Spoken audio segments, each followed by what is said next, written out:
Welcome to Cognigy Sessions, our TechInner series from conversational AI experts for experts.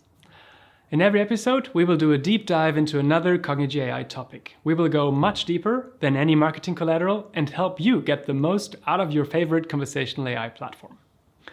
This session is about Cognigy Insights, our fully integrated conversational AI analytics suite for 360-degree insights. We will show you how to get easy and intuitive access to conversational KPIs, how to gain deep understanding of customer journeys, preferences, and behavior, and how to optimize your bot and contact center operations based on reliable data. This recording is also available in our Help Center. Please follow the link below to access additional resources, go to our community for questions and discussions, or to start a free trial if you're not already a Cognigy AI user. And with that, let's start today's session.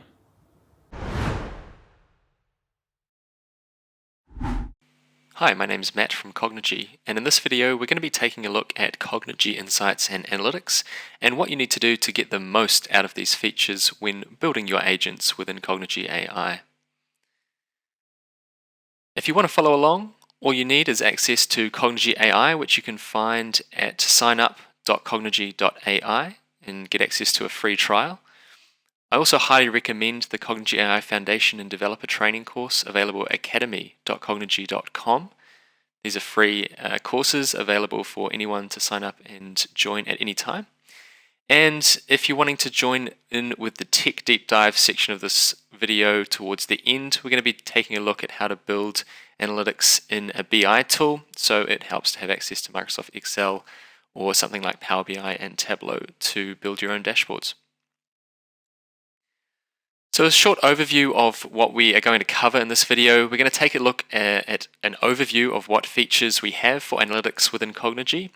We're going to take a little look at Insights itself and to see what dashboards and other tooling we have available there out of the box in Cognigy. We're also going to take a look at what features you need to take into account when you are building agents to best suit your analytics needs. And then finally, we're going to have a deep dive into OData, what it is, how to access it, and how to build a dashboard with it. So what features do we have for analytics in Cognigy AI? Firstly, as I'm sure you're aware by now, we have Cognigy Insights, which is our dedicated analytics package that comes built in with the tool and has a lot of integrated features with your Cognigy virtual agents. We also have an OData Analytics endpoint, which is the raw data that feeds into Cognigy Insights. And this is also available to access away from Insights so that you can pull it into another tool for your own analysis. In addition to these two features, we have a native connection with Dashbot and Chatbase, so you can pull your Cognigy AI virtual agent information into a third-party analysis tool such as these two providers. I'd also highly recommend you check out our documentation for the latest terminology and the latest URLs. It could be in the future that we change things as we evolve the feature in the coming months and weeks. And of course, our Help Center has some great articles to help you get the most out of the features that we have available, not just with analytics, but across the entire platform. So a brief dive into Cognigy Insights, and we also have a product overview video available on our YouTube channel, so feel free to check that out if you're looking for a high-level overview of the tool. And in this section, we're going to be taking a quick look at what features we can use as a best practice to integrate with our bots and get the most out of improving them and also understanding what they are doing. The key features of Insights. We have, of course, some key dashboards that give you an overview of how your bot is performing. We have tooling for conversation flow monitoring to ensure that you have a good understanding of where the conversations are taking and what direction they're heading in with your deployment. We also have some great options for viewing transcripts and seeing how conversations develop in bulk. So what messages are being sent, how your bot is responding, and even how your agents are also communicating with your end users. Across the tool, we have a great global filtering feature that allows you to really drill down on specific areas of your bot. And of course, we have features for collecting user feedback and also identifying user achievement throughout the virtual agent in the conversations. And throughout the tool, we have options to export this data via CSV. So let's jump in and take a quick look at Cognigy Insights and how it all works. So this is the Cognigy AI Virtual Agent dashboard that you should be familiar with by now if you have been building agents within Cognigy. And I'm going to show you how to access Insights. So firstly, you can access it from the user menu in the top right-hand corner via the Insights option. You can also click on the Agent Analytics arrow on the home dashboard. And most commonly, you can access it through the Insights option in the left menu bar. So after clicking on Insights, you will be taken through to the Insights home dashboard. You can see on the left-hand side, we have a menu here with three main dashboards: the Overview, the Engagement dashboard, and the NLU Performance dashboard. And we also have additional three tools: the Step Explorer, Transcript Explorer, and Message Explorer. So let's take a quick overview at each of these three dashboards and the tools that we have.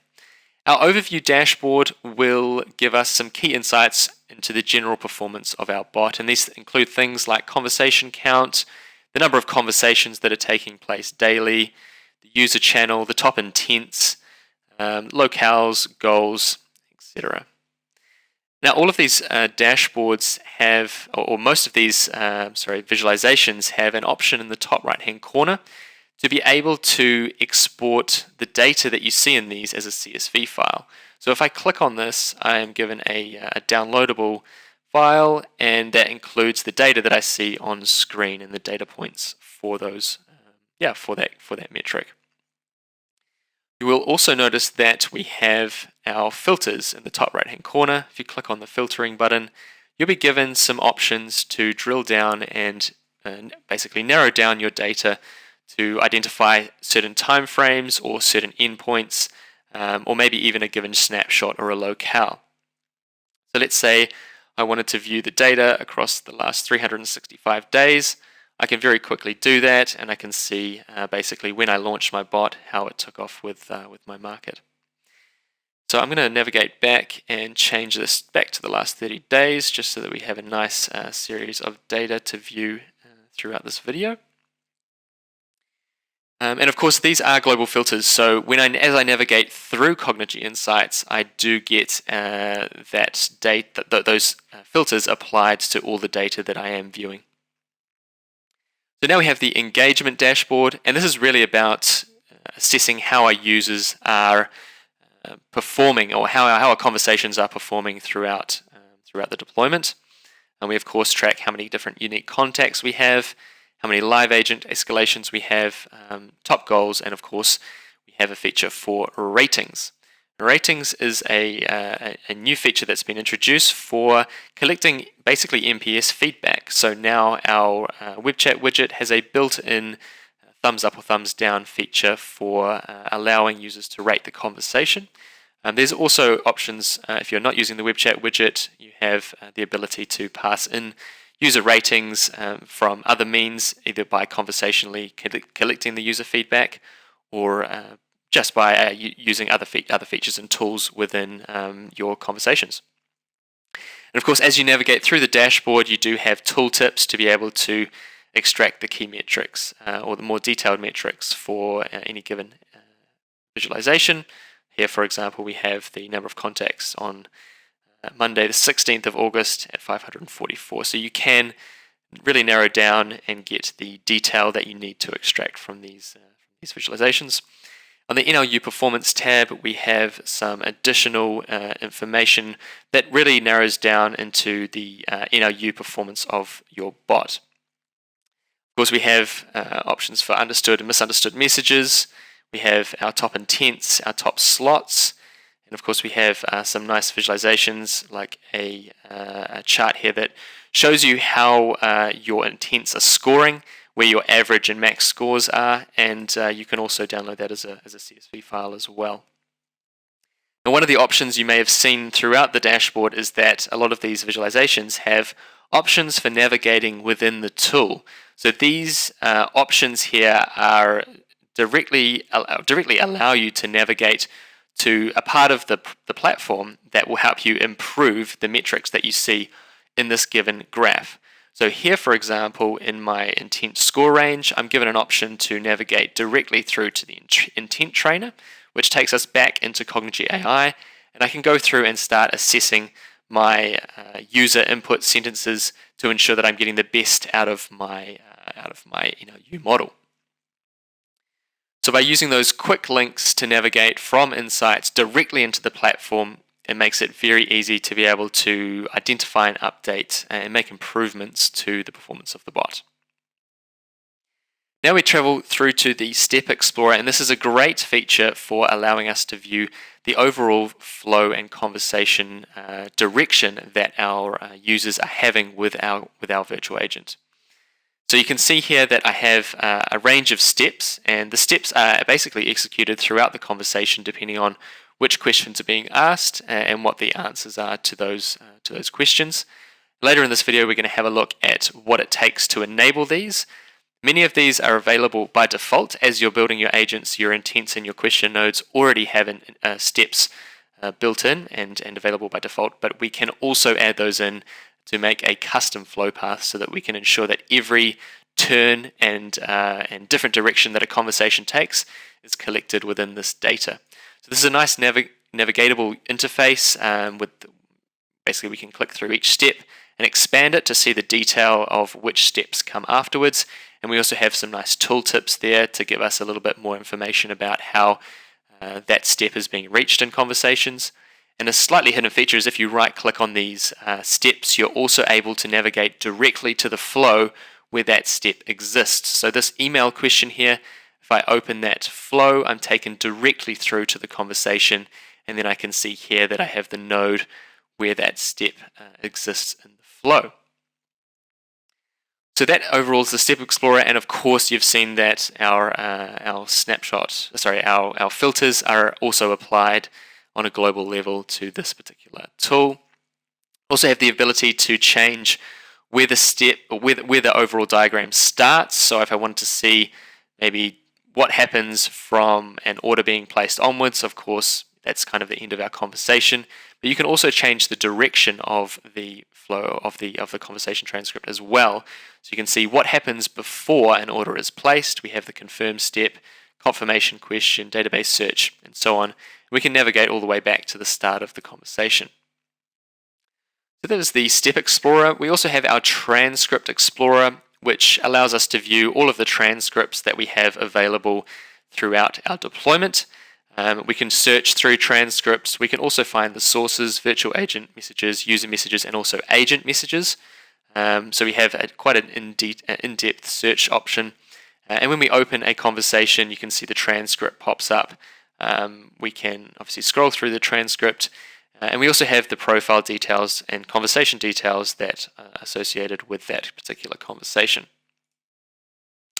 That is the Transcript Explorer. And then finally, we have the Message Explorer, which is all about message funnels. So it's about understanding what message came first and then how that message was responded to in bulk by the most frequent occurrences. So we have our welcome message here. And then as we can navigate through, you can see that the following message was always this, how may I help you today? And we can see all the different responses that were given. We can also see the volume of times that particular response was provided to the bot. We also have an integrated search feature here, so you can search through all of your conversations to see where particular key phrases were mentioned. So for example, when a user is saying, I need to speak to an agent, we can see what messages were actually, what messages from our bot were occurring before this user responded with that message. And that allows us to identify where we can potentially make an improvement in our bot to ensure that we have, potentially in this scenario, less human agent handovers and our bot can handle that conversation more directly. So that's a quick overview of what we have in Cognigy Insights. Next, we're going to take a look at the analytics flow features that you have available to you within Cognigy AI to get the most out of the analytics and KPIs options available within Cognigy Insights and also your OData. So a quick overview of what we have available. Firstly, the analytics steps are a very key feature, and they will help you build analytic steps within your flows so that they can be visualized in the conversation step flow visualization tool within Insights. We also have a node for completing goals, so you can see how many times users reach a certain stage within a conversation. We have our set ratings node to handle our user feedback. We also have an overwrite analytics node, which can be used to customize what data is written to your analytics information. And finally, we have blind mode and other data masking features that allow us to blank out certain information from being obscured in our data, and that could be for sensitive data collection. So let's take a look within Cognigy AI at the features we have available. And we'll start off with the Step Explorer. This is one of the most important features that we're going to be able to build our bots around to ensure that this visualization is the most useful as it possibly can be. The good news about the Step Explorer is that steps are added to our flows almost by default. In fact, every time you create a question node or an intent, it automatically has an analytics step associated with it.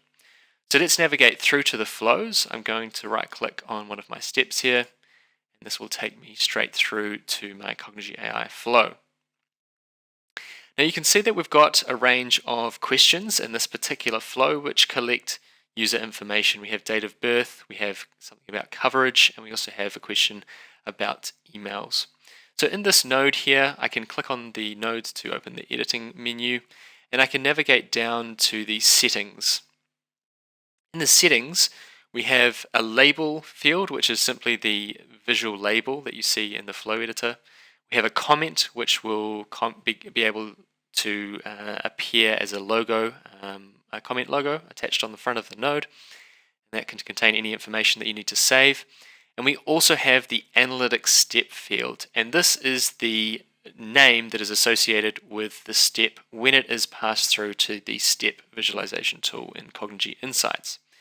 As I mentioned, with question nodes, this field is automatically populated when you create the node in the first instance.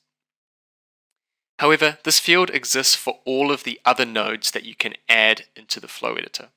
So for example, if I move down to, let's take this if statement for example, if I open up the settings, I can see that the analytics step field is currently blank on this node because it doesn't automatically get created at the start, but I can add something into this field and that will be assigned as a step in my flow. Now the best practice with this feature, because it is enabled for question nodes and intents, the best practice to follow is the following. You don't want to have a step on every single node in your flow.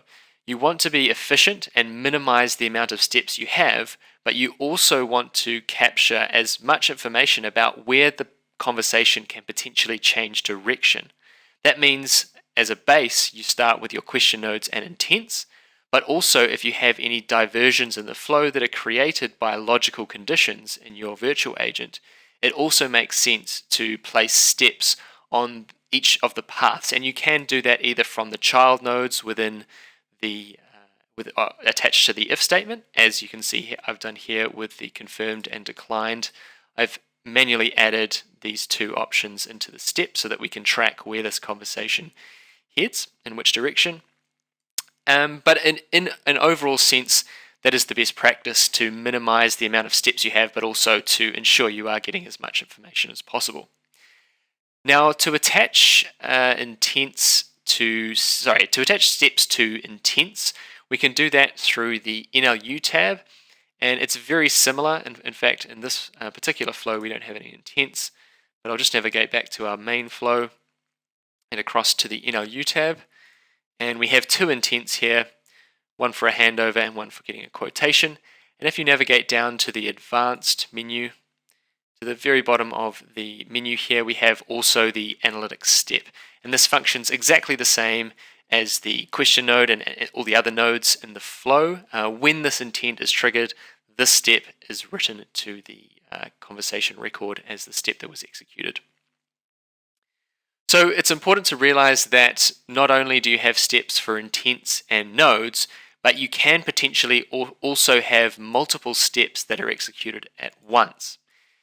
How this works is that every time a node is executed in the flow, because you have a step associated to it, that will be assigned to the data records. So let's just test this out in the interaction panel here. If I start talking to my flow, I can see that for this single execution, I have 1, 2, 3, 4, 5, 6 nodes that are associated with that run of the flow. And that means potentially I could have 6 steps executed and associated with that particular message that was input by the user. So it makes sense to make this nice and efficient, and in this sense I would only have one potential step, maybe associated with my welcome message, so that I can track those incoming messages. That is the best practice of using analytic steps within your flows. The next feature we're going to take a look at is the complete goal node. And as we've seen in Cognigy Insights, I'll just navigate back to the dashboard, we have in our engagement tab a list of the top goals that are found within our agent. And these goals do need to be added manually into your flows using the complete goal node so that we can track the progress of how conversations are occurring. Goals are typically used for understanding a certain KPI that we want to monitor throughout the performance of the bot. In this case, we have a goal that's globally assigned to all of our intents that is recorded every time an intent is found. We also have a goal here for answering FAQ, so we have a separate FAQ flow, and this goal is assigned to the conversation as being achieved whenever an FAQ question is answered. And that means we can very concisely track how much success we have inside our bot. So navigating back to the flow itself, and I can add a goal node, as you can see in my flow. Let's just clear chat here so we can view a clean editor. We have 2 complete goal nodes within our flow here. And these are the goal nodes that are creating the intent match goal. You can see they both have the same name. So we don't necessarily have to have different goals throughout our flow. Our goals can be repeated if it makes sense to do so for our use case, and also to extract the KPI that we need to. Of course, it does make sense at some stage to have dedicated nodes for a certain place. And you can see here that at the end of the quotation flow, we have another complete goal node that indicates a quotation has been done. So we can find the complete goal node simply by searching complete goal within the node finding menu, and then adding it to our flow by clicking on it there. And that will add a fresh node into the flow. The next node we're going to take a look at is our ratings nodes. So you can see in this flow here, I have a set positive rating and also a set negative rating. The ratings nodes can also be found in the node finding menu by searching for rating. We actually have 2 nodes that are available for using the ratings feature. The request rating is only available for a web chat endpoint, which when you're using the Cognigy web chat widget, you can actually prompt the user at a certain point in the conversation to request them to give a rating to the conversation. So that would typically take place after achieving one of your goals and ensuring that the user's feedback is captured. But of course, the set rating node is what actually writes that information to the conversation. And the set rating node can also be used across any channel simply by passing in either directly or usually from a variable within your context, the rating score, which is usually a number between -1 and 1, and also can have a comment passed in as well, which is recorded in the OData records. So by collecting user feedback and information, you can start to populate your positive ratings over time graph within the Cognigy Insights dashboard. To show you briefly how this looks in the Cognigy web chat widget, you can simply click on this button in the top right hand corner. This is the native by default feature that's available for giving user ratings within the flows. Users can simply click on the plus or on the thumbs up or thumbs down button in the top right hand corner. They can give the conversation either a thumbs up or thumbs down and write their feedback within the text box and then send that back. And that feedback is recorded against the conversation within the Cognigy data. So that is the ratings feature. The next feature to take a look at is the overwrite analytics node. And this is a more custom feature that allows you to do just that. It allows you to intercept the analytics records that are being written into your conversation data and either adjust them or also add certain custom values that you want to retrieve in your OData records. The overwrite analytics node has the following information attached. At the top, you can see that we have some custom fields, and in these fields, they're commonly used for writing any custom information that you want to record and track in your data records. These fields are only available in the OData records in the inputs collection, and they can be used to pass in dynamic variables from your context. They can also be used for data tagging to associate certain records with certain parts of your conversation flow. Now there are 3 fields here, but of course every time you execute this flow, you can write different values to those 3 fields. So the amount of data that you can use to write to your conversation OData records by using these fields is really large. So it's good to make use of this overwrite analytics field node throughout your flows if you're using to get the most out of your OData records. You can see we also have some default fields available, so you can overwrite the intent name, intent score, the input text, and other information that are associated with your analytics records from this one flow. And it's important to remember that these features are also available from a code node.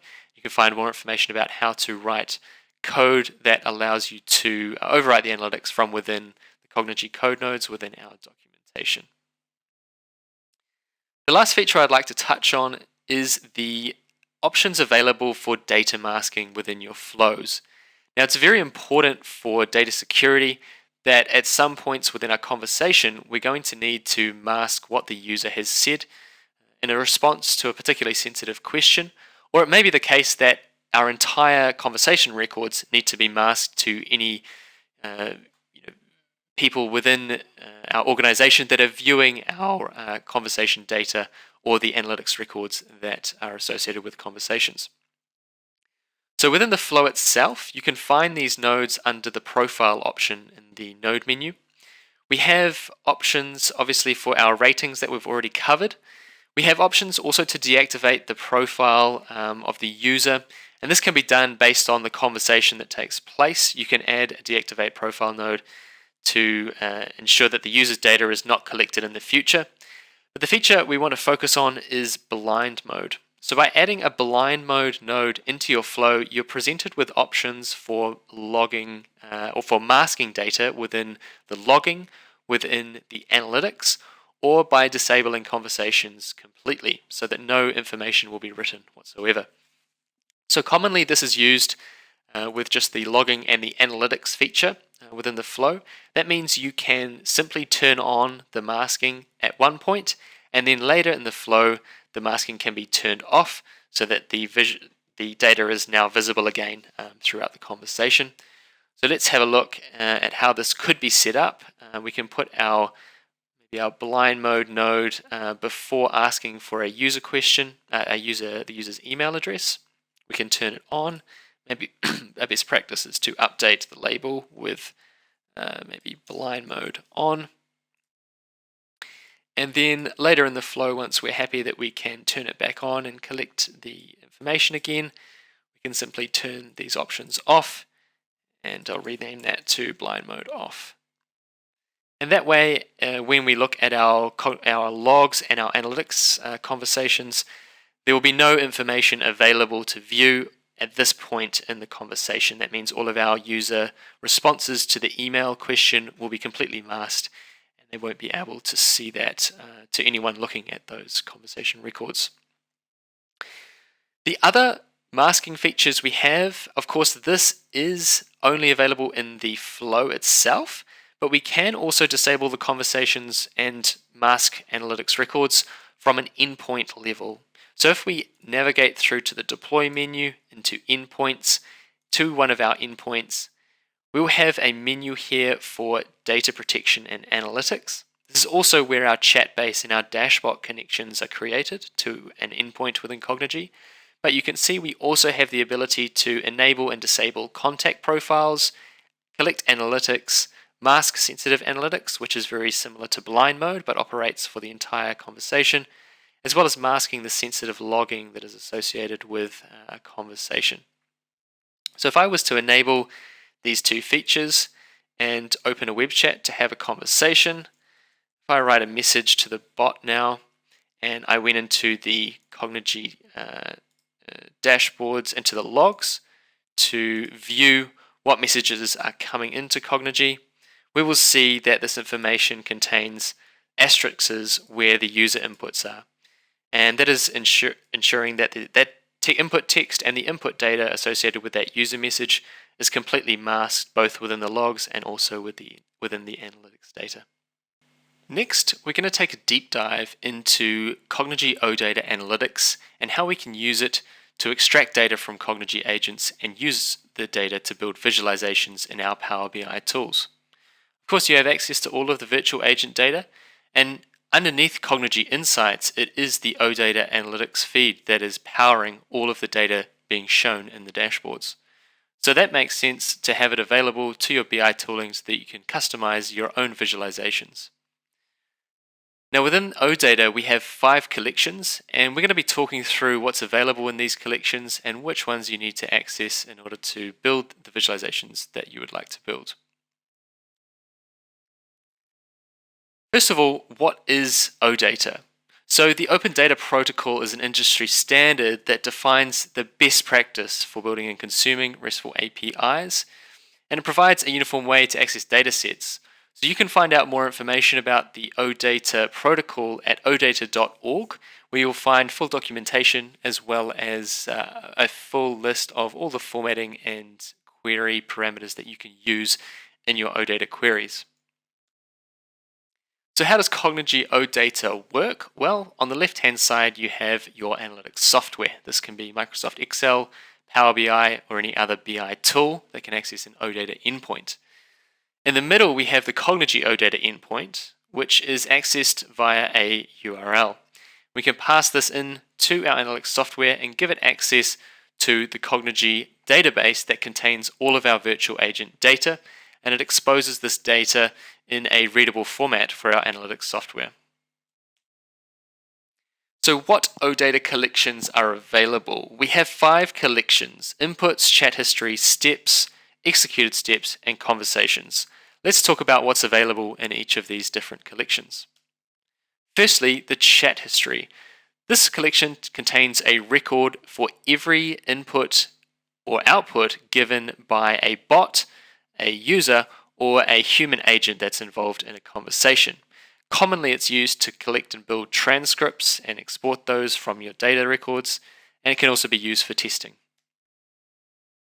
Additionally, we have the inputs collection, and this is the typical collection that contains all of your extended conversational data that's associated with your conversation that has taken place. For example, your intent that is found against any user input is stored as a data variable in each of the records within the inputs collection. Now, the inputs collection does not contain output messages from the bot or our human agents, but it does contain that extensive data associated with every user input. The common use cases for the inputs data for bot monitoring and improvement, and this will be the key data record that you use to build many of your KPI monitoring dashboards within your BI tooling. This is also the record that contains the custom analytics fields that you can use to overwrite from your overwrite analytics node within Cognigy AI. Additionally, we have 3 collections used for helping us build our step monitoring visualization within the BI tool. Firstly, we have the steps record. This record contains a list of every single step that exists within our agent. Now, the catch with the steps record is that you must have a conversation with at least one time executing that step for it to become available in this particular collection. That means if you are adding steps to your flows and you want to see them available in your OData, you need to have at least one test conversation to make them appear here.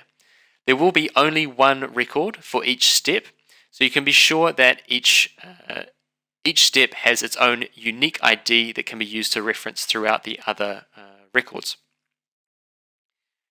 In the middle here we have the executed steps collection, and this collection contains a single record for every time a step is executed within a conversation. So this means that there will be obviously a lot of records contained within this, because you can potentially have many steps executed throughout a conversation. And for every conversation, this collection contains a record of all of those steps. Finally, we have our conversations collection, and this contains a record for every single conversation that has taken place. The key thing to extract from the conversations record is the path that has been taken throughout that conversation. This means that we can build a visualization that shows the order in which all of our conversation steps were executed, and that is the data variable that's used to build the Step Explorer within Cognigy Insights. So those are the 5 collections available to you as an OData user. Now, how does Cognigy actually write data to these endpoints? And it is important to understand this process, because the inputs collection behaves a little bit differently to the other 4 collections that you see on the left-hand side. So the chat history, executed steps, and conversations record all have their data written to them as soon as it is available. That means it's always written as soon as the input arrives, or as soon as the flow node is executed. It is directly written to that particular collection. The inputs record or collection, however, is initiated when the first user input arrives. As the flow is executed, it can have manual updates made to it. And this is what enables us to overwrite the analytics data from within the flow, because changes within the flow are going to affect what is written to that particular collection. And then finally, as the flow execution is finished, the final updates are made to that particular record in the collection, and a commit is made, so the record is saved. So that's just an explanation of how the different collections behave slightly differently depending on what data you're writing to your OData records. Now, what's really important in Cognigy is how we actually access this data. So we need to build a query that is similar to a URL that you access the user interface for Cognigy on, but it simply returns a big data payload of information that contains all of our conversational analytics. What you need to build a query is firstly your domain URL, and please note this can change depending on the Cognigy environment you are using.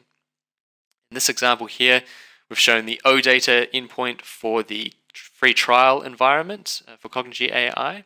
Typically you will have OData and then a dash and then the standard domain name of your environment. But of course in on-prem environments this can be also a different URL. Please bear in mind it is different to your normal URL that you access the Cognigy AI user interface with. Secondly, we will add a collection to that, and as we've just gone through, we've seen the collections that are available. Also to take note here is that we have a OData endpoint version that is added before the collection name. In this case, at this point in time, we're up to version 2.0, but please have a look at our documentation for the current version. Thirdly and finally, we have the API key, and the API key will be extracted within Cognigy AI. This is required to give your analytics software access to the data that is available in the platform. And then optionally, you have the ability to add filters within your queries, and this means that you can restrict the amount of data that you're collecting, make it more efficient to retrieve the data and reduce the load on the endpoints. So you can add filters for a time period or even to extract data from a particular project within your Cognigy AI infrastructure. Of course, if you exclude filters, the request is going to retrieve all of the data that you have within Cognigy AI associated with your profile. So let's take a look in Cognigy AI at how we work with OData.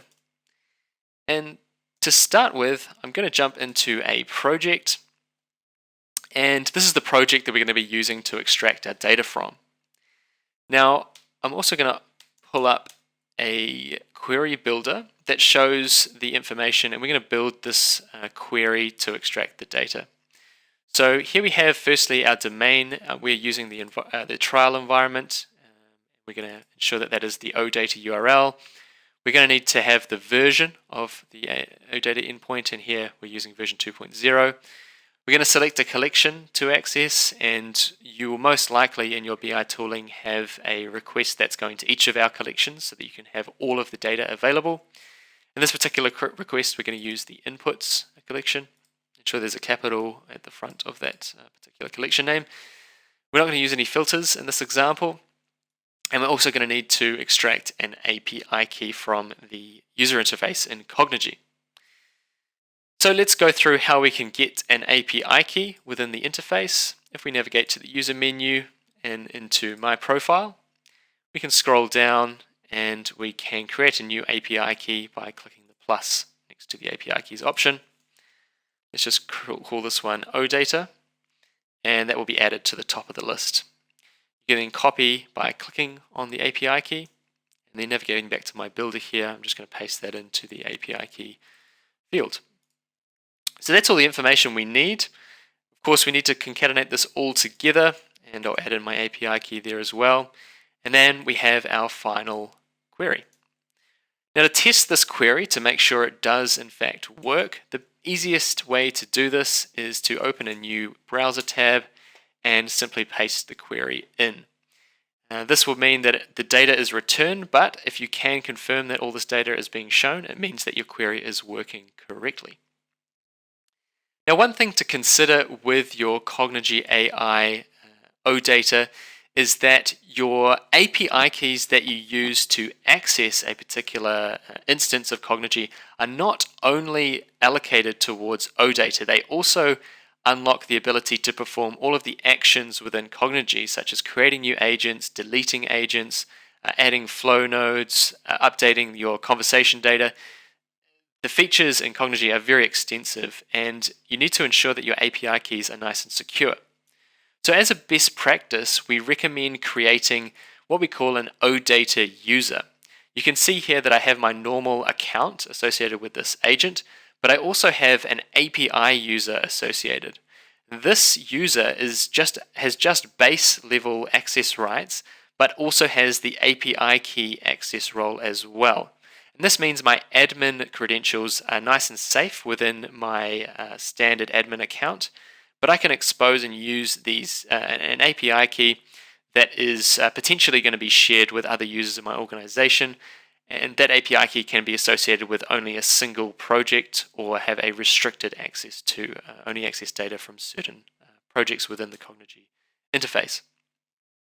Here is an example of what the access roles required to build up a OData user are. So you have firstly the base role that will give entry-level access into view a project. We also have the API keys role, which will allow that particular account to create an API key. And then finally, we need the OData access role, which allows that API key to return records from the OData endpoint. So we highly recommend using this as a best practice within Cognigy AI. Let's now jump into Microsoft Power BI and see how we can access the Cognigy OData stream from within our dashboards. So within Microsoft Power BI, I'm going to select the Get Data option from the top menu and then navigate to OData Feed. A window will appear and you can simply paste in your OData query that we built earlier in the session and select OK. That will bring up a sample of the data that we've retrieved, and then after selecting Load, it will retrieve all of the data from the endpoint. Now in this query, I'm accessing the inputs records, so we can take a quick look at what data we retrieve from this particular endpoint.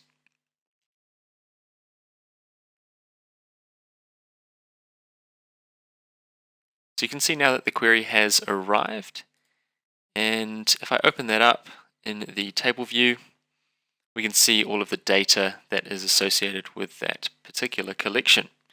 So at the start of the collection, we have quite a large set of identification IDs, but most importantly here we have the input text and the input data associated with each message that is being sent to the bot. And we also have, if we scroll all the way to the right, we have our custom fields that we're also familiar from our Overwrite Analytics node within the Cognigy flows. So all of our data in our inputs record is available here.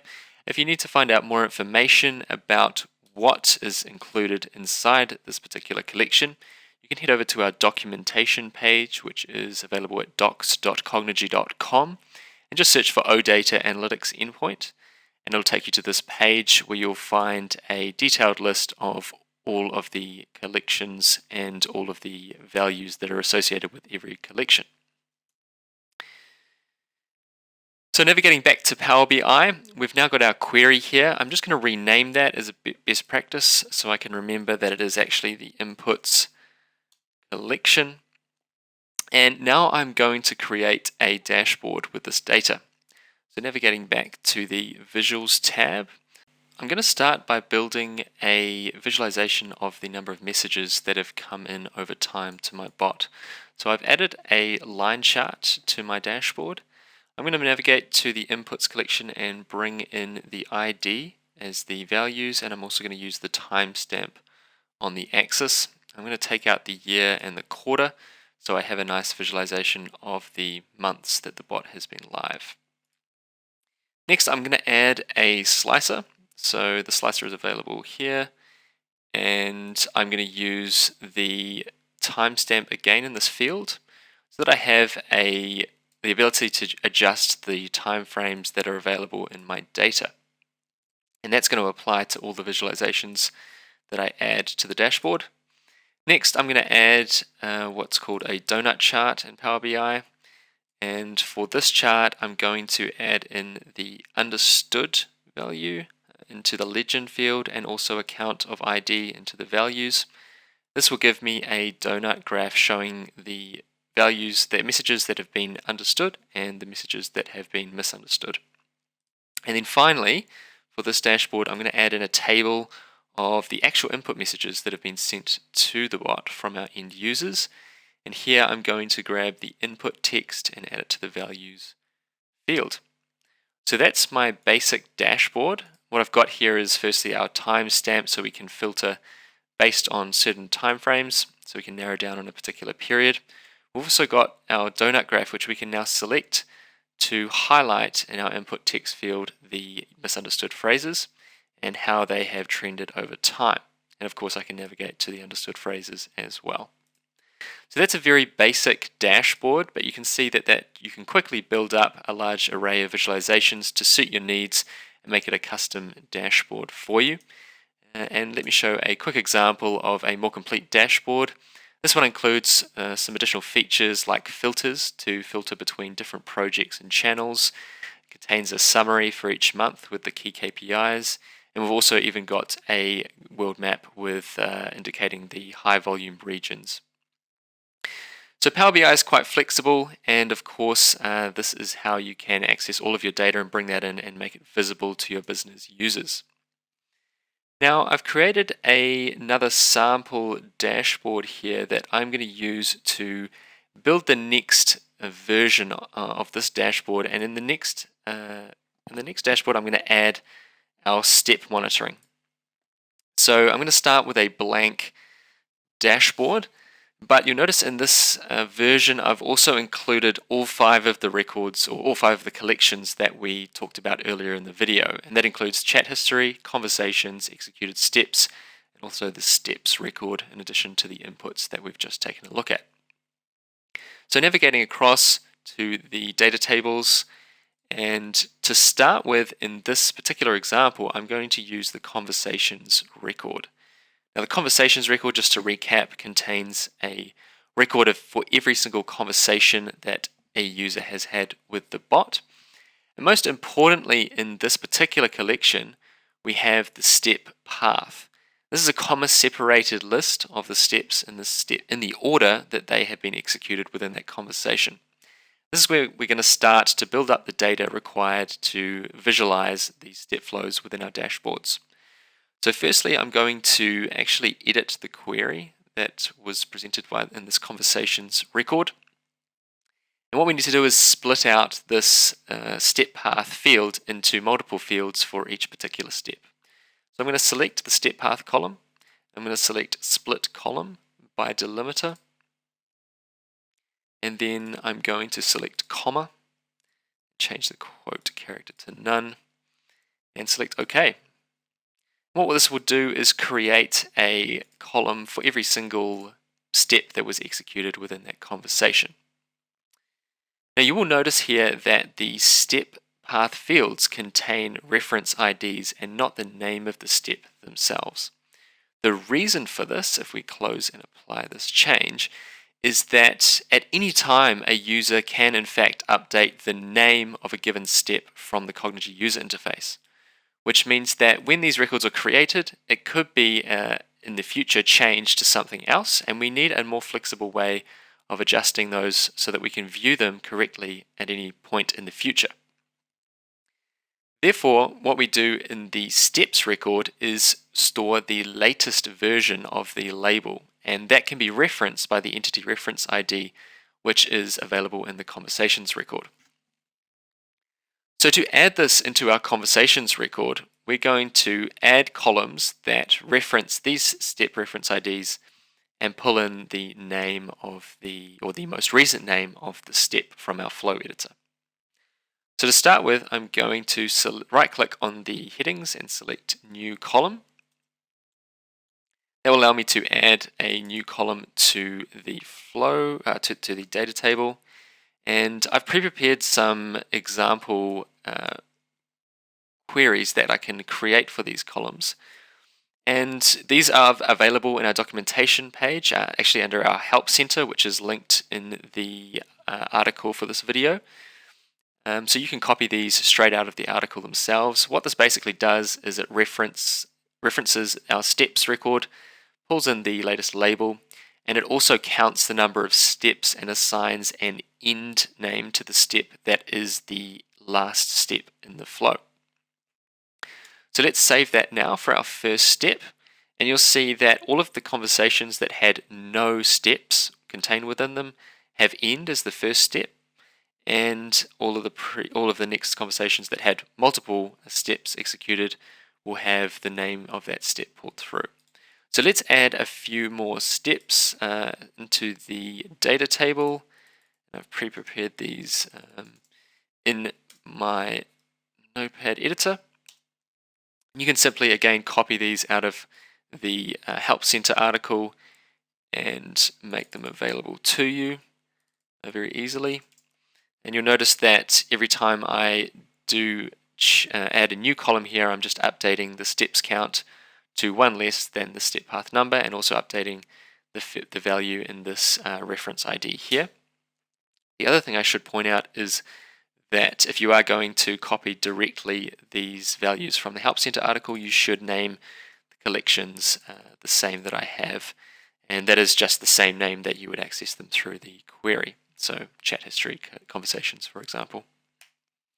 So now we've added 4 steps, and we've pulled in the most up-to-date step name from our steps record, and we've also added an end step for the end of the conversation. So now we're ready to build a visualization with this data. So I can navigate back to my dashboard, and for this I'm going to use the decomposition tree that's available as a default in Power BI. Let's just make that a little bit bigger. So what I can do now is bring in the step columns that we've created within this particular data collection. I'm going to put those into the explain by field. I'm just going to add all of those fields. We have all 4 steps, and of course you can add as many steps as you want to view, obviously to meet the requirements of your use case. And I'm also going to bring in the ID of the conversation into the analyze field. And that will populate the graph, and now I just need to go to the plus button and expand out the steps inside the visualization. So step 1, step 2, step 3, and step 4. And that is the end of creating this particular visualization. So now I have a nice navigable visualization where I can navigate through the conversations and see the volumes of conversations that have reached certain points within the flows. So that's all we're going to cover in today's video. I hope you've enjoyed the content, and of course all the information that we've covered today is available on our documentation and also in our help center. And other than that, I do wish you all the best with using Cognigy and of course getting the most out of Cognigy with your analytics features that are now available to you.